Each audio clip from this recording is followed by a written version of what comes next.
परधानी, महिला सीट लड़ी परधानी।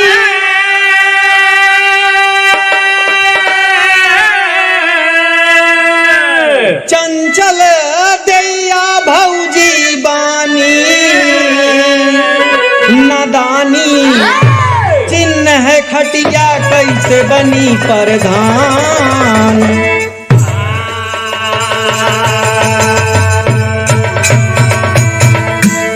कि नादानी चिन्ह है खटिया कैसे बनी परधान।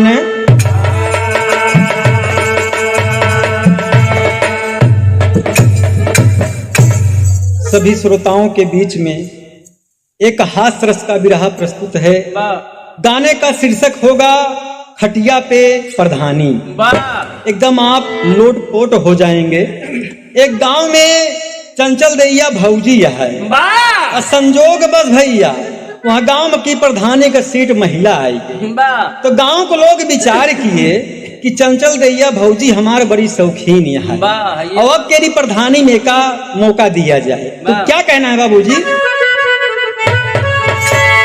देखिए, एक मालिक का नेक बंदा मालिक के दरबार में जाके एक बात कहता है। क्या कह रहा है?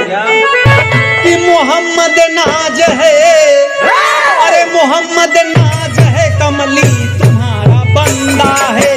मोहम्मद नाज है कमली तुम्हारा बंदा है। मोहम्मद नाज है कमली, मोहम्मद नाज है कमली तुम्हारा बंदा है।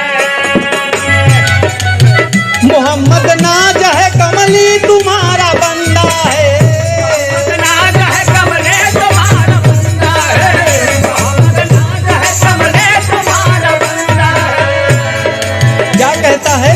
हुसैन याद करो, हुसैन याद करो मालिक का परिंदा है। हुसैन याद करो मालिक का परिंदा है। हुसैन याद करो मालिक का परिंदा है।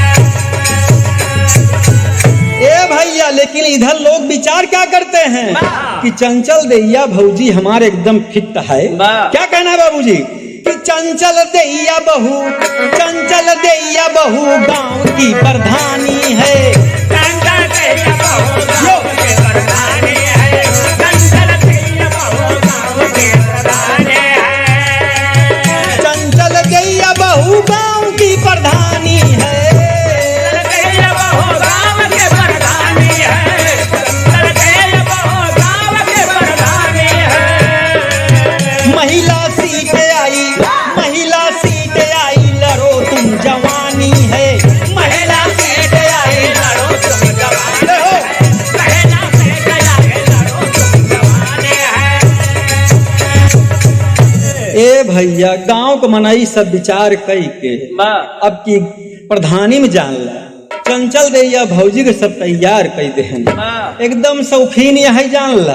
ए भैया, पढ़ी लिखी ना आई बे, ओसी पूछा का माने तो कहा तो खा जानी थी, खा माने कहा तो गा जानी थी। ए भैया, गांव का मनाई सब तैयार कई देहन। आई हाथ जोड़े निकलती तो क्या कहना है? गांव का नाम का बा निहुरा रहा आवत ही। क्या कहना भैया पद के भाव में?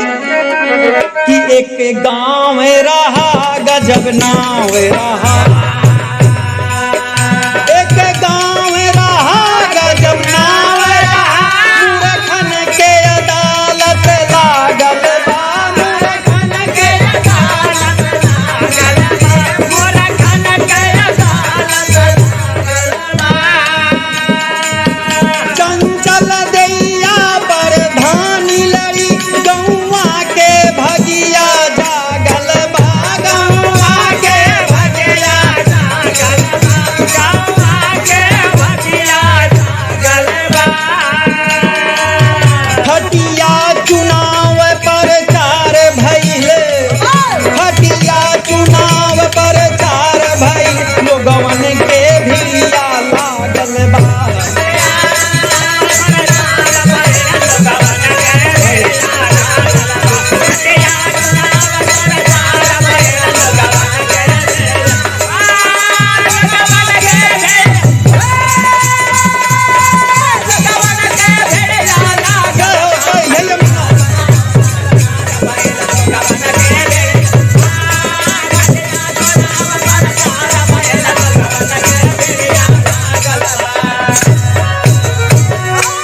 ए भैया, एक तो महिला सीट आई, काम ठीक रहन कि चुनाव चिन्ह का मिल गया खटिया। अब बेचारी पढ़ी लिखित बा नहीं, अब कैसे प्रचार करे? ए भैया निकल जाती है गांव में, कुल हल्ला हो गया कि ए भैया, ए गांव वाले, अब की हमका सब केहू प्रधानी जिताई दे। जान लगर हम जीत गए, जान लग सबका खटिया पे। ए भैया गांव का मनई पूरा प्रसन्न, जोन बुढ़वा के दांत ना आइबे, घरे बैठा है, ऐसे जान ल खोपड़ी हिलत बे। दादा कहा कहा का हो चंचल दैया, जोन कहत है बतिया सही बड़ी गड़बड़ बात बा। अब ओका का मालूम कि का देव। ए भैया दादा हरे से परेशान हैं, परेशान हैं। अब दादा हरे के जान ल भैया नींद पूरी हराम बा। ई चंचल दैया चश्मा लगाए गांव में निकल गई प्रचार करे, तो का कहना है तर्जु है बा कि चश्मा पहन लिया है लाल जी काका गावत रहने का। ए मास्टर कि चश्मा पहन लिया है, वोट कराई स्टाइल बा, गजब जमाना आइल बाना। चश्मा पहन लिया है, वोट कराई स्टाइल बा, गजब जमाना आइल बा। चश्मा पहन लिया है, वोट कराई स्टाइल बा, गजब जमाना आइल बा। आई हो आइल बाना, हाँ आइल बाना, चश्मा गजब जमाना आइल बा।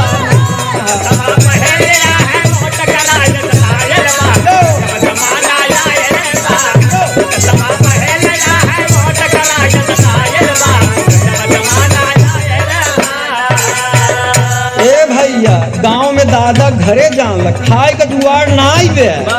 अब चंचल दैया का सब बात सुन के खुशी होता है कि कहे वो खटिया पे देव दादा का जाना नींद हराम बा। का कहना है कि दादा अंगूरी दाबाई, कि दादा अंगूरी दाबाई, खटिया चिन्ह मिसाइल बा, गजब जमाना आइल बाना।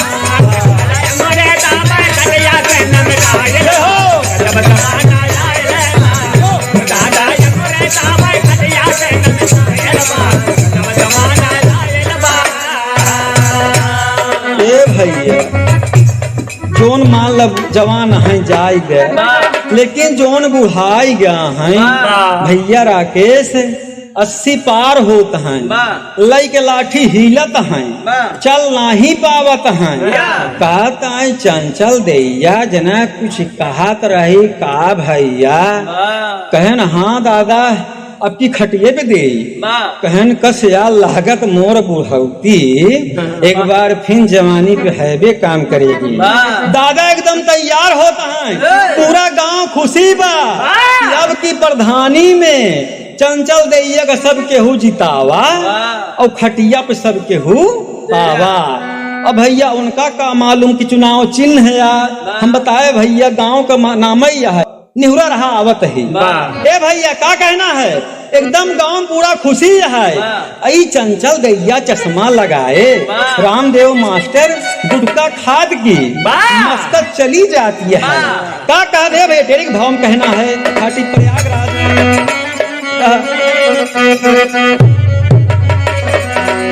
लड़ी गई प्रधानी में जवानी लड़ गई, लड़ गई प्रधानी में जवानी लड़ गई, लड़ गई प्रधानी में जवानी लड़ गई। लोगवा जान न पाए, लोगवा जान न पाए, लोगवा जान न पाए, लोगवा जान न पाए, झूठल बेटी बानी प्रधानी में जवानी लड़ गई। लोगवा जान न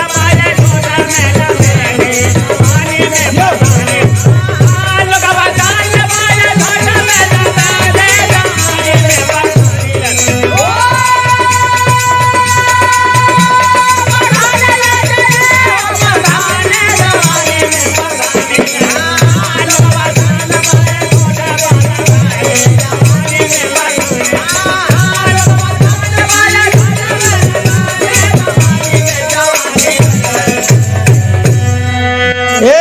भैया लोगवा जान न पाए झूठ लबेदी बानी, अप्रधानी में जवानी लड़ गई। ए भैया गांव को मनाई खुशी, दादा हरे लाठी ले, लड़का सयान जवान सब गांव में प्रचार करता है। का प्रचार करता है? चंचल दैया जिंदाबाद, चंचल दैया जिंदाबाद, चंचल दैया जिंदाबाद, चंचल दैया जिंदाबाद। ये जीती फिनू है सिपाही, चंचल दैया जिंदाबाद, चंचल दैया जिंदाबाद, चंचल दैया जिंदाबाद। दादा अंगुरी हाथ दबाई, चंचल दैया जिंदाबाद, चंचल दैया जिंदाबाद, चंचल दैया जिंदाबाद। राम तो देखा यह लबेदी कलाकार का। ए भैया गांव में कुल जान सो रहा है, दादा चलेगा क्षमता उसना है रोडी ओडी पे, खेते तो नहीं जाई पावत नहू लाठी लेके। चंचल दैया जिंदाबाद, चंचल दैया जिंदाबाद। सब केहू खटिए पे दे है। ए भैया चंचल दैया जान ला पूरा गांव खुशी है कि अगर आपकी प्रधानी में चंचल दैया जान ला कैसो चुनाव जीत गए तो जान ला बुढ़ौती में महू लोग का जान ला कुछ खाए पिए के मिली जाए। ए भैया सब खुशी हैं तो का कहना इधर का होता वोट पर भारी, बूथ पर भारी बाबूजी चल दिए गांव में वोट लेने के लिए। तो गांव में पहुंचा थी खिलड़िका देखा जैसे हमरे मुलायम भैया हैं, ऐसे जवान रहन भैया। अब मिल गया बाबूजी का कहते ये लड़के इधर आवे, बस का कहे यार कहीं बताई हमको फला गांव जाना है, वहाँ पे चुनाव कराना है। कहे निहुरा रहा आवत ही, कहे मतलब कहे निहुरा रहा आवत ही, कहें सरा बड़ा बदतमीज है यारी। बताओ ऐसी हम गांव का नाम पूछत ही, हमसे कहा था निहुरा रहा। ए भैया का के तर्ज हुई बा कि दुश्मन मिलाई सवेरे, कि दुश्मन मिलाई सवेरे मगर मतलब यार ना मिले। दुश्मन मिलाई सवेरे मगर मतलब यार ना मिले, दुश्मन मिलाई सवेरे मगर मतलब यार ना मिले। कि दुश्मन मिलाई सवेरे मगर मतलब यार ना मिले। अब भरुआ रहा जन्म है कि भरुआ रहा जन्म भे मगर कर कथा नार ना मिले। भरुआ रहा जन्म मगर कर कथा नार ना मिले, भरुआ रहा जन्म मगर कर कथा नार ना मिले, अरे हो नार ना मिले। भरुआ रहा जन्म मगर कर कथा नार ना मिले, भरुआ रहा जन्म मगर कर कथा नार ना मिले। जब बूथ पर भारी लड़का का कहा बे भैया ही भाव में कि निहुरा रहा ससुर के सारे भाई हमें आवत बाटे ना, निहुरा रहा ससुर के सारे भाई हमें आवत बाटे ना, निहुरा रहा ससुर के सारे भाई हमें आवत बाटे ना, लई हो आवत बाटे ना, लई हो आवत बाटे ना। निहुरा रहा ससुर के सारे भाई हमें आवत बाटे ना, निहुरा रहा ससुर के सारे भाई हमें आवत बाटे ना। कि निहुरा रहा ससुर के सारे अबई हमें आवत बाटे ना। इतना ही ना ये भैया अब की खटिये पे हम देव तो हैं बतावत बाटे ना, अब के खटिये पे हम देव तो हैं बतावत बाटे ना, अब के खटिये पे हम देव तो हैं बतावत बाटे ना, बतावत बाटे ना, वो बतावत बाटे ना। अब के खटिये पे हम देव तो हैं बतावत बाटे ना, अब के खटिये पे हम देव तो हैं बतावत बाटे ना। यहाँ तक तो ठीक रहा निहुरा रहा ससुर के सार अब हम आवत बाटे ना। ओकरे बाद का कहा बगही लेनिया अब आपकी खटिये पे हम दे पर भारी बड़ा चिंता भर सार कैसे के बदतमीज मनई यहाँ यार। अब ओका नहीं मान पर भारी का कि गांव का नाम ही है निहुरा रहा आवत है। ए भैया बड़ा चिंता में हो गया और जो का काम करता है पर भारी चिंता में होइगा पर भारी पूछई काल तमाचा मारी। सरऊ खटिये पे हम ले तो हैं बतावत बाटे ना, सरऊ खटिये पे हम ले तो हैं बतावत बाटे ना, सरऊ खटिये पे हम ले तो हैं बतावत बाटे ना, बतावत बाटे ना, ओ बतावत बाटे ना। सरऊ खटिये पे हम ले तो हैं बतावत बाटे ना, सरऊ खटिये पे हम ले तो हैं बतावत बाटे ना। ए भैया अब तक कहत रहन खटिये पे देव, अब सरवा कहा था खटियब तो का ले बहु कर मतलब चुनाव तुहू से ले करो भाई जान लही पे। अब जान लो भैया प्रभारी एकदम चिंता में हो गया कि रमो का मर्जी बतावा, एक गांव में कम से कम 1000-2000 वोटर होती, अगर सारे कहूँ पारी पारा सही सब लागन साधा ही जान ला तो पूरा हाँ खटवे टूट जाये, हम सब एकदम बेकार हो जाए। तो नहीं भैया, ए भैया का पूछना छमका ही बताओ कि जो यहाँ प्रत्याशी इस समय मैदान में आए हैं उनका घर कहाँ पड़ेगा? कहाँ ये प्रभारी जी अगवा चला जा चंचल दैया भौजी, एकदम जान ला चौचकी है जमाना हुआ है, कहन मतलब कहन जान ला वही के बोलबाला आपकी चुनाव में नंबर 1 पे है। ए भैया चलते प्रभारी का कहना अंतरा के भाव है। पहुँचे चंचल दैया घरवा, अभिड़िया लगी है बाहरवा, बैठा खटिया पे हम देव तो है बतावत बाटे ना, बैठा खटिया पे हम देव तो है बतावत बाटे ना, बैठा खटिया पे हम देव तो है बतावत बाटे ना, बतावत बाटे ना, बतावत बाटे ना, बैठा खटिया पे हम देव तो है बतावत बाटे ना, बैठा खटिया पे हम देव तो है बतावत बाटे ना। ए भैया एक मनाई खटिया बिछावही आए का ये प्रभारी जी बैठा खटिया पे हम देव तुम्हें बतावत बाटे। प्रभारी कहे जैसे नाथ वैसे पगहा, तब कौनो दिक्कत जब सिस्टम सारा पूरा गाँव नहीं सार खराब बा ते मुखिया कैसे अच्छा हो सकत थी। ए भाई चंचल दैया सामने आए, जब बूथ प्रभारी देखे से कि बड़ी सुंदर भयारी तो तब गौना वाले सारे पगलाना है ना। ए भैया पूरा तैयारी तैयार है, इधर का होता अब जान खटिया के नाम पे बुढ़वा सयान लड़िका गांव देश बिटिया बहन सब वोट दई मारेन, चंचल दैया बिना समझे ओका सब जिताई देन। ए भैया चंचल दैया गांव के आज प्रधान बनी, का कहना उड़ान के भाव में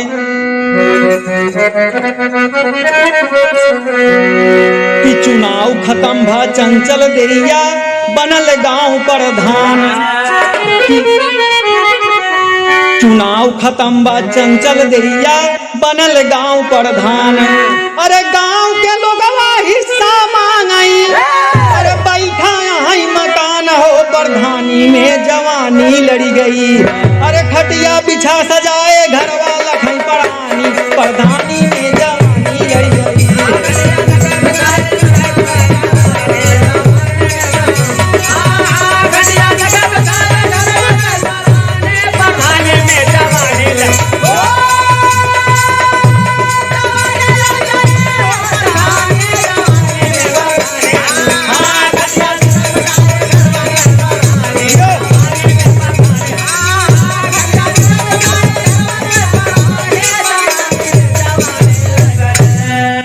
भैया चंचल दैया जान ला पूरा गांव का मनाई दई के वोट एकदम जिताई देहन, जिताए के बाद जनता यहाँ सब यहाँ लड्डू प्रसाद नाई लखत है, खटिया घरे बिछाए रामदेव मास्टर बुढ़ौती में दादा के दांत नाई डकर डकर हिलत हैं, उनहु बिछाए तैयार हैं कि अब की चंचल दैया का पहले हम ही बोलाओ।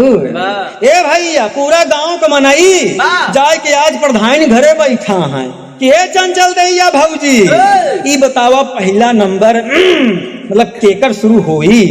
एक दादा लाठी ले आगे लड़का नान के वो पहुंचावा का ये हमहू को मौका चाहिए, मिठाई ना चाहिए, प्रसाद ना चाहिए, कहन तब का चाहिए, कहन जोन कहे रहू कि सबका खटिया पे।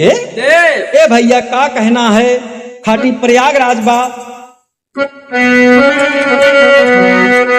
अरे कहिया देबू बबुनी, गांव के लोग कहते हैं कि कहिया देबू बबुनी जवानिया के पानी हो, कहिया देबू बबुनी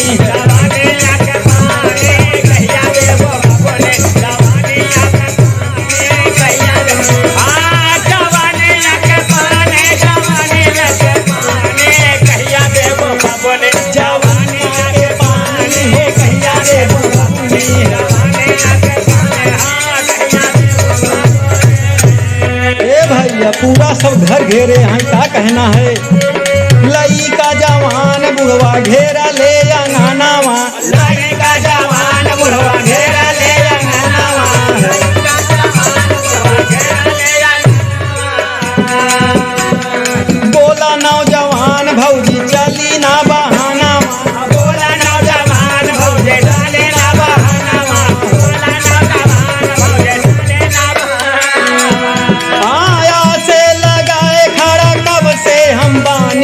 कहिया देबू बबुनी जवनिया के पानी हो कहिया देबू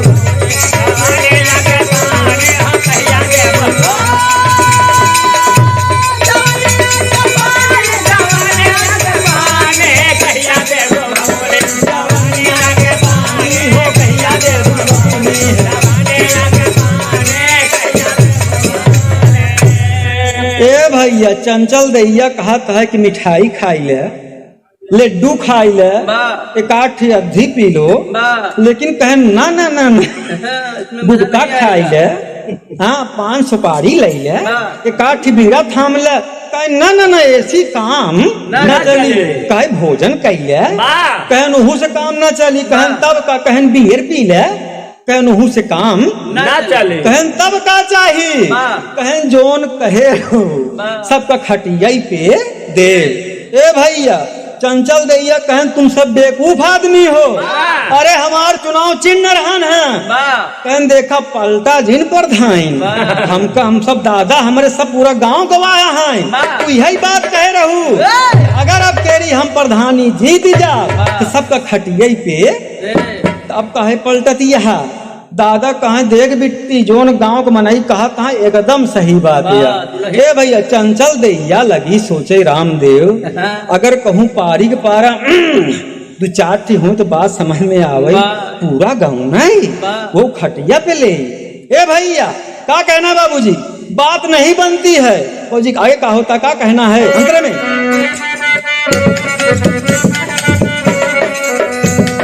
बतिया बना ले नाही पहुँचे लोग थानावा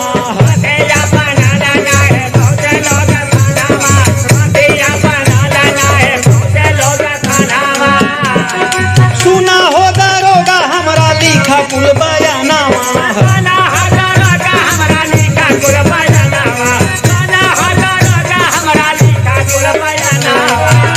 अरे धोखा देते हो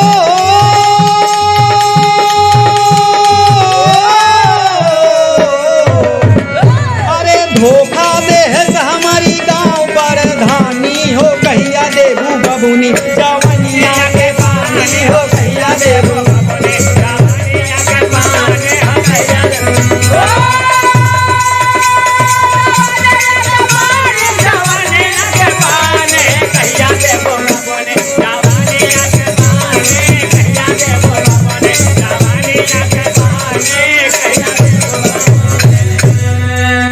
भैया बात नहीं बनी चंचल दैया केहू के को बात मानत है।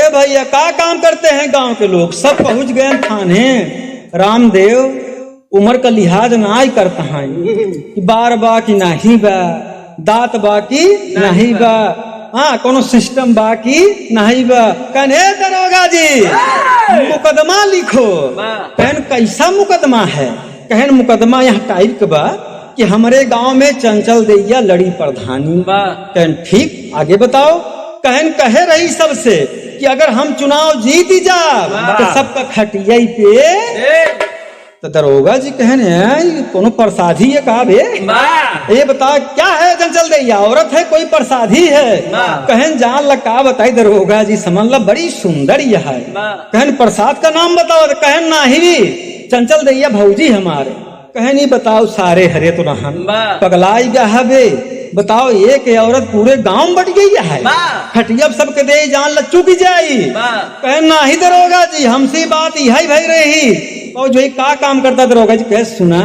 प्यार से कहा है राकेश भाई प्यार से कहा है इज्जत से कहा है बुढ़वा हुआ जवान हुआ लड़का हुआ सयान हुआ बिना कहे सारे हरे सब केहू भाग जाए वो लाठी मारब न सबका बुद्धि सही हो जाई आई यहाँ खटिया पे ले जना कोनो सीता फल हो गवा ए भैया सबका भगाई दे तो क्या कहना है पंधारी भाव में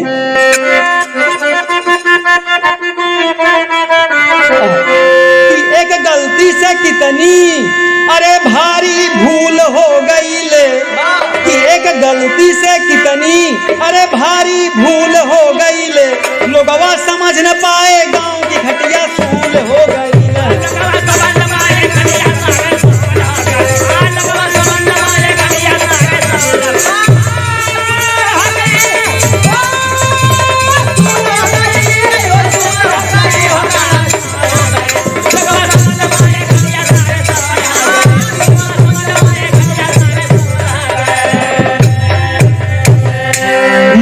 चोरवन के दरबार में राजा भैले चोर हो, चोरवन के सरदार बना खड़ा है लतखोर। देख लो भैया, ये रहन ज्ञान का बात, बढ़िया बात समाज के लिए। बिना समझे राम सिंह मास्टर, बिना समझे केहू कैसे वोट ना दे है। पहले पूरी बात समझ ले है कि वो आदमी काहे का चाहता है। ओकर चिन्ह रहन खटिया, और लोग समझ नहीं पान, पढ़ी लिखी गवार औरत थी, सबका गाँव बोल दे, सबका खटिए पे हम। अब लोग भाई समझ नहीं पाते, ऐसा क्यों चक्कर में ना पड़ा। क्या कहना भैया अंतिम भाव में भाई कि पानी आग बुतावई, कि पानी आग बुतावई, आग जलावई भूल हो गई ले। अरे लोगवा समझ न पाए, गांव की खटिया सूल हो गई।